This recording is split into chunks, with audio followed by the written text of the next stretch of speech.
Voice of law viewers அனைவருக்கும் வணக்கம். நியோமேக்ஸ் வழக்கின் அப்டேட்டுகளை தொடர்ந்து பார்த்துட்டு இருக்கோம். கடந்த வாரம் விசாரணை முடிஞ்சு அது இன்று மதியம் 1 மணிக்கு ஒத்தி வைக்கப்பட்டதுன்னு பார்த்துருந்தோம். 1 மணிக்கு இந்த வழக்கு கொஞ்சம் தாமதமாக எடுக்கப்பட்டது, ஒரு 1:25க்கு. அப்போ நிறுவனத்தின் தரப்பில் ஆஜரான மூத்த வழக்கறிஞர் பி குமார் அவர்கள் கமிட்டி அமைச்சு உத்தரவு, அதாவது வேல்யூஷன் மதிப்பீடுகளை செய்வதற்கு ஒரு குழு கமிட்டி அமைச்சு உத்தரவு பிறப்பித்தால் இந்த மே 1ஆம் தேதியிலிருந்தே வேலையை ஆரம்பிச்சிடலாம் அப்படின்னு ஆரம்பித்தார். அப்போ 1:30 மணி ஆயிடுச்சு, லஞ்ச் டைம், மதிய உணவு நேரம்.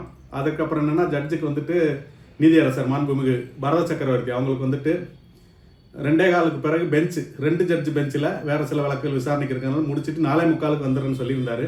அப்புறம் அது சிறிது தாமதமாக 5:25க்கு மேலே விசாரணை ஆரம்பமானது. அதில் நிறுவன தரப்பில் ஆஜரான சீனியர் வழக்கறிஞர் மூத்த வழக்கறிஞர் பி குமார் சார் அந்த நிறுவன அக்கௌண்ட்டில் இருக்கிற பணத்தை ஒரு 10 கோடி கொடுத்தா ஏற்கனவே வாங்கி வச்சிருக்கிறோம் இடம் நிறையா, அந்த இடத்துக்கு மத்தியில் ஒரு 3 சென்ட் இருக்கும், அது கொஞ்சம் அதிக விலை கொடுத்து வாங்க வேண்டியிருக்கும். இப்படிலாம் வாங்கினா அதை கன்சால்டேட் பண்ணி மொத்தமாக பிளாட்டுகளாக பிரித்து விற்கிறதுக்கு வசதியாக இருக்குன்ற மாதிரி ஒரு வாதத்தை வைத்தார்.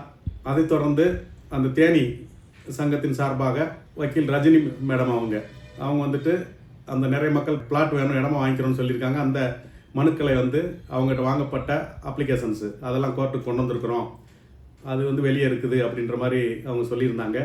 மேலும் அந்த ராமச்சந்திரன் என்பவர் கைது செய்யப்பட்டது சம்பந்தமாக அவரது தரப்பு வழக்கறிஞர் திரு புருஷோத்தமன் அவர்கள் ஆஜராகி அவர் கைது அவரை மிரட்டுவதற்காக, அவர் நீதிமன்றத்தில் பல வழக்கு போட்டதனால மிரட்டுவதற்காக கைது செஞ்சுருக்காங்க. அவரோட ரிமாண்டு ரிஜெக்ஷன் பண்ணியிருக்காங்கன்னு சொன்னாங்க.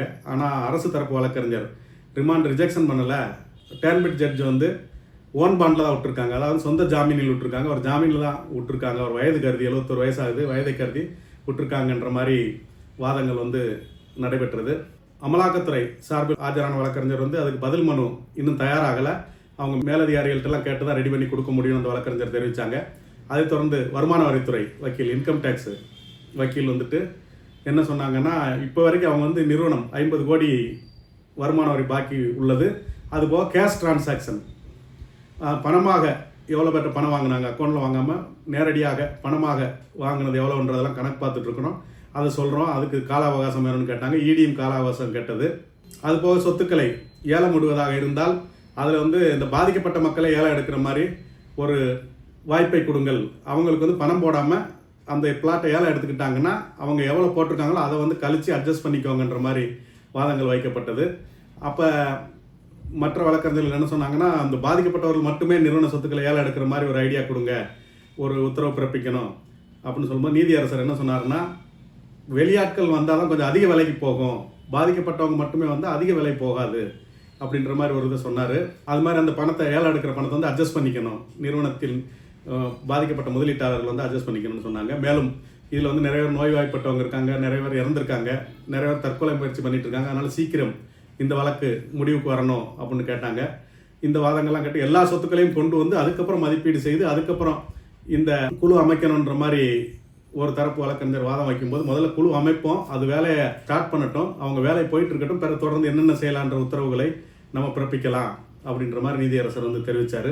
குழு அமைப்பதாக இருந்தால் அதை IPS officer not below the rank of SP, அதாவது கண்காணிப்பாளர் அளவிற்கு குறைவில்லாத ஒரு ஐபிஎஸ் அதிகாரியை நியமிங்க. ஏன்னா இது தமிழ்நாடு, கேரளா, ஆந்திரா, கர்நாடகா, பாண்டிச்சேரி, வெளிநாடுகள்லாம் இந்த முதலீட்டாளர்கள் இருக்காங்க, இந்த பிரச்சனை இருக்கிறதாக சொல்கிறோம் அப்படின்னு சொல்லியிருந்தோம். அப்போ ஒரு ரெகுலர் டிஆர்ஓ அவரோட வேலையை விட்டுட்டு இந்த வேலைகள்லாம் பண்ண முடியாது, இந்த செட்டில்மெண்ட் வேலைகள், அதனால் இதுக்கு மட்டும் தனியாக ஒரு ஸ்பெஷல் டிஆர்ஓ, இந்த வேலைக்கு மட்டும் ஒரு சிறப்பு டிஆர்ஓ நியமிக்கணும், மாவட்ட வருவாய் அலுவலரை அப்படின்னு சொல்லி நம்ம பேசியிருக்கிறோம். இதையெல்லாம் தொடர்ந்து வருகின்ற செவ்வாய்க்கிழமை மதியம் 2:15 மணிக்கு 29/4/2025 அன்றைய தேதிக்கு வழக்கானது ஒத்தி வைக்கப்பட்டுள்ளது.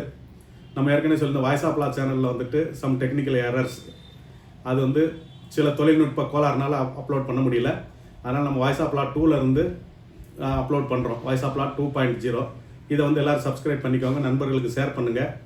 மேலும் இது சம்பந்தமான செய்திகள் தொடர்ந்து வரும்.